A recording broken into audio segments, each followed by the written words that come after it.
It's hard to believe that I let my weight drag my life down to this point. I am still mobile, but sometimes I'm in too much pain to want to get out of bed, and sometimes I just don't want to. Some days I don't feel like moving at all, and I don't feel like I can move.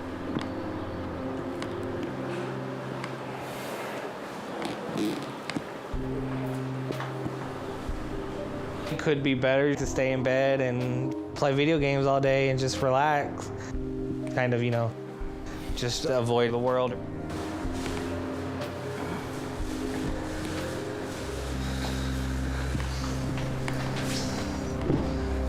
I move slower than I used to, but I still can get around pretty well. Honestly, the most difficult thing about my everyday is getting up every day, getting out of bed. I feel like it's both physical and mental. I do have pain sometimes, like in my back when I wake up, like my knees and my back and my ankles. My ankles hurt really bad sometimes, but some of that is also when I'm depressed, not wanting to do anything, to where I just don't want any social interaction with anybody. Taking a shower is a big challenge for me because of my stomach. I can shower on a bad day when I'm in a lot of pain, I would say about 5 minutes, because it's hard to just stand there. Bending over is a little difficult because my stomach gets in the way. It's harder to lift up my stomach and get underneath. Sometimes I don't always get it as good as I could.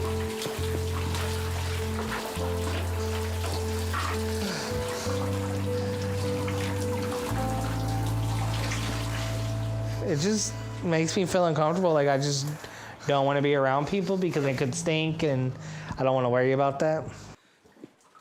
I would say I have seen myself degrade as far as like things are getting harder and worse a little by little every day. How fast I'm moving or how out of breath I get at times. Sometimes, like I said, it gets worse. I feel very limited on where I can go. Mostly, I only go to the store. The ability to breathe, I've noticed some days gets really bad to where I can only walk maybe halfway and then I have to turn around and go back because I'm too tired. And then sometimes just walking up and down stairs or lifting things will cause the breath to go away.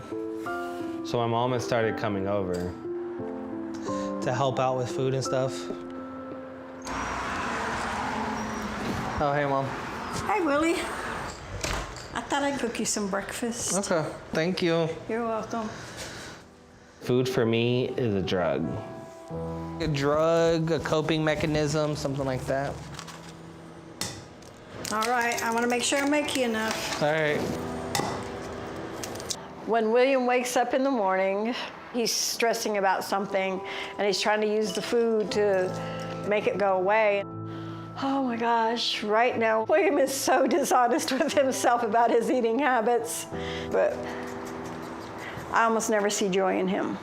So yes, probably partly my fault because it was me giving him the food because I want to see joy in him. But I really feel that as a mother, you do the best of what you think you have available.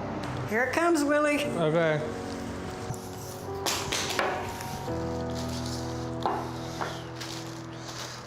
Here you go.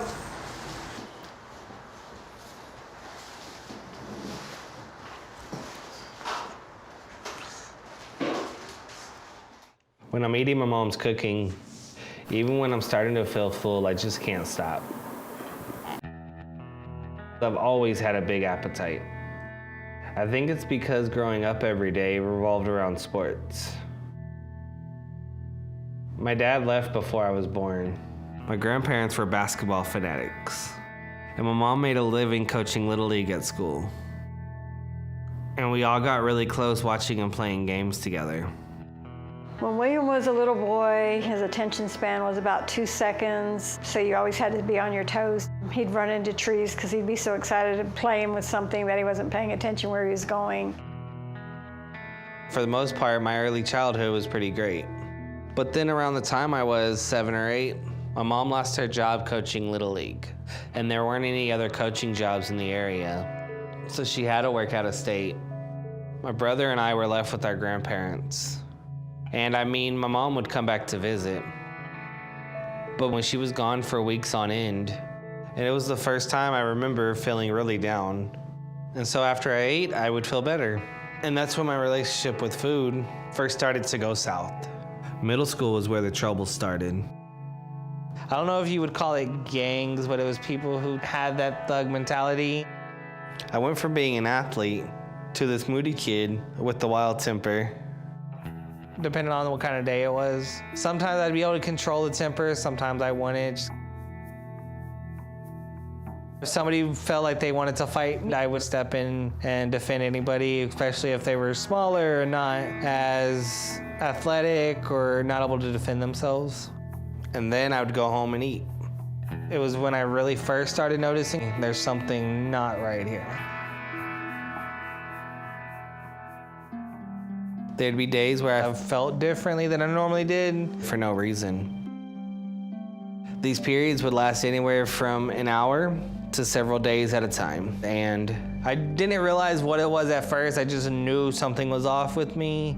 And then that's when I was kind of looking at things and realizing, hey, this could be depression. I'd be fine, and then all of a sudden, I'd feel really down and just not myself. Do you want some more, Will? Sure.